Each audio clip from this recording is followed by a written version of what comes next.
growth process that we're going through, making conscious contact, tapping into, the collective consciousness. It's really an amazing process that's going on, and it's affecting millions and millions of people around the planet.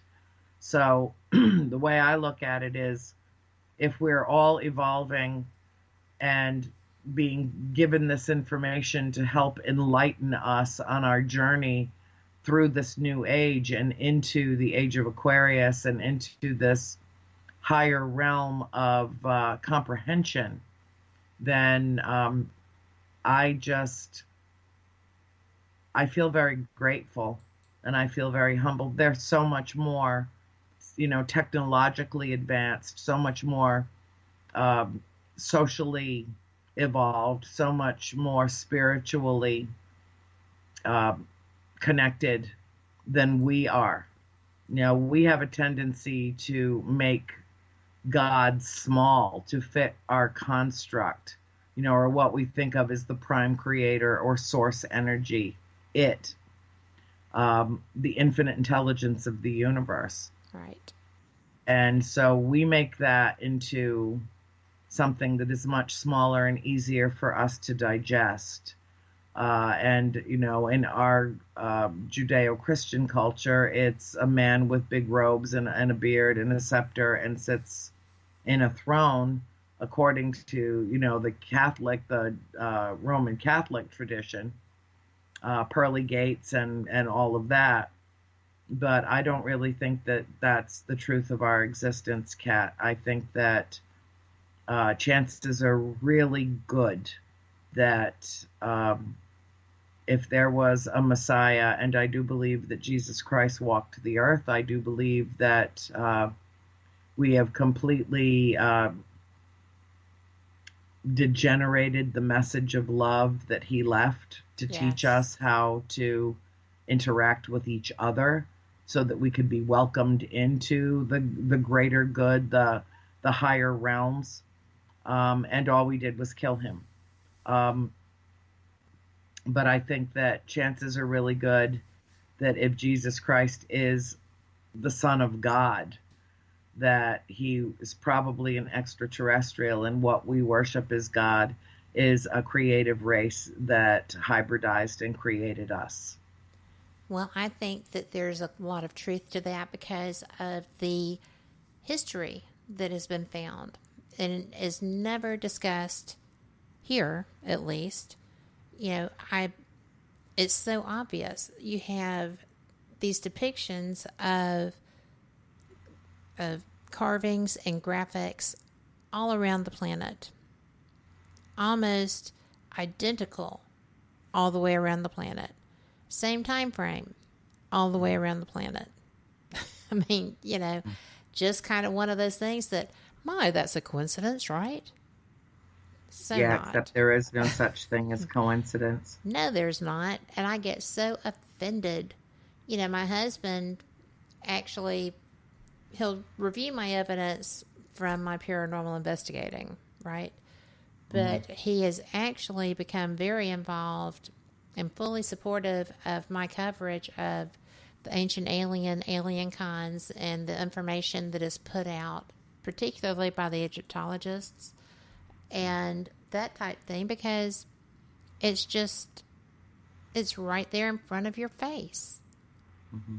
And one thing that I got when I was out in California, I went a couple of times for some different conferences this summer, and one of them was when people were talking.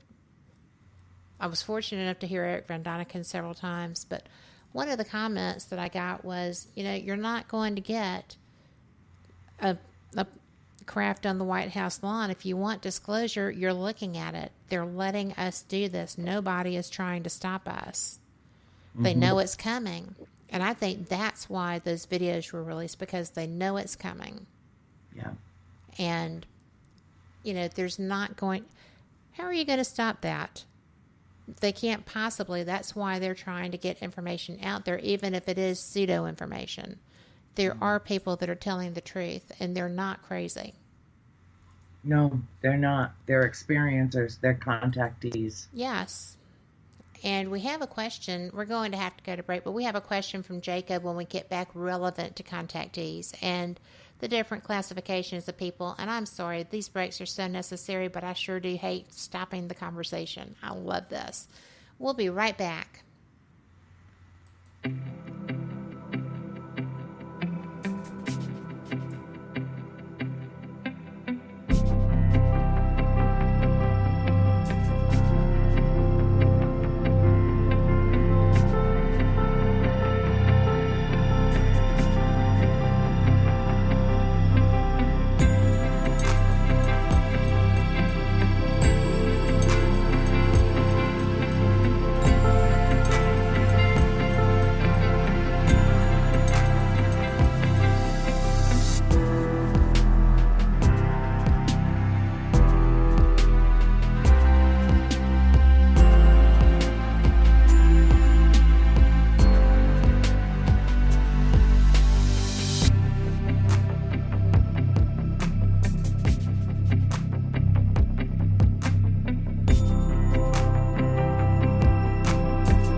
You're listening to WBHM Digital Broadcasting, the best in paranormal talk, only on Paranormal Experience Radio, broadcasting live out of Birmingham, Alabama.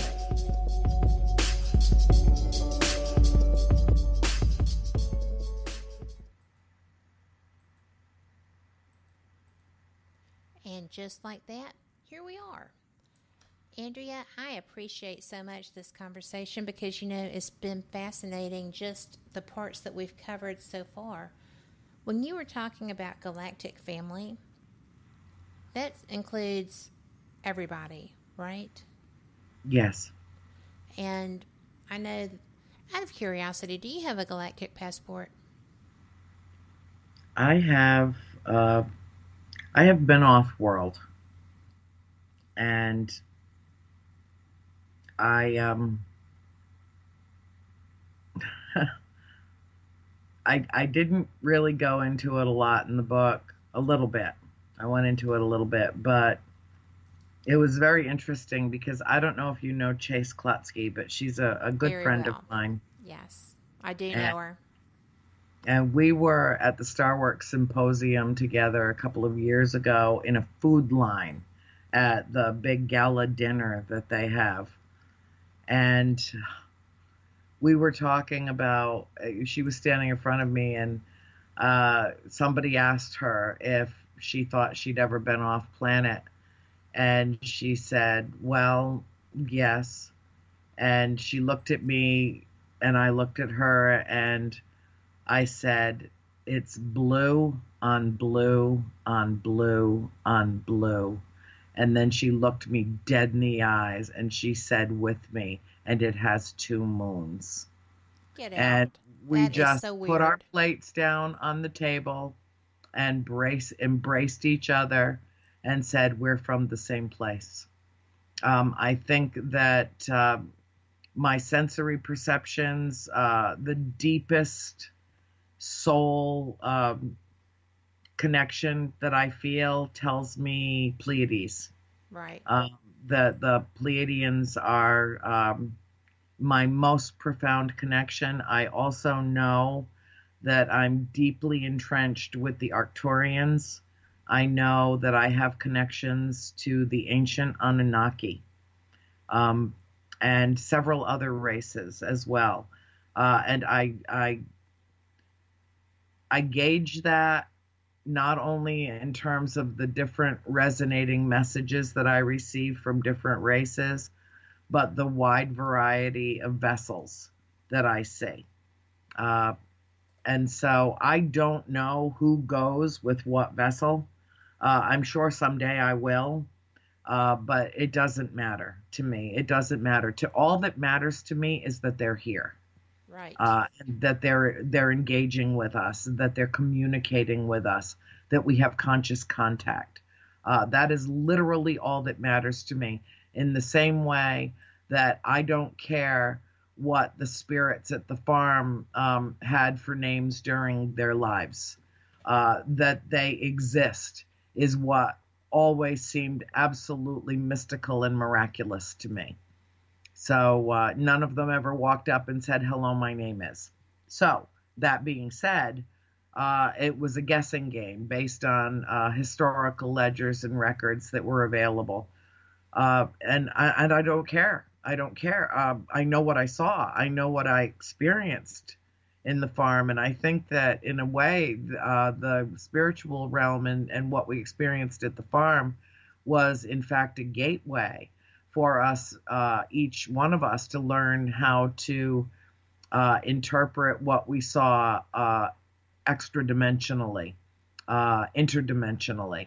And that because each one of us, via exposure or overexposure, learned to see the old reality in a new way. That's what opened, I know it's what opened me up for the experience that I had as a 13-year-old that inexorably altered the trajectory of my life.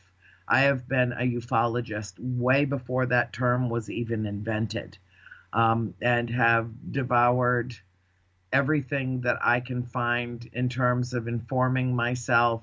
I know what's true, what's factual, and what's misinformation, just based on my own gut, my own reaction to it. If it feels false, it is false. And I've never been wrong. That's always borne out for me. So I know that it's very reliable. I trust my intuition.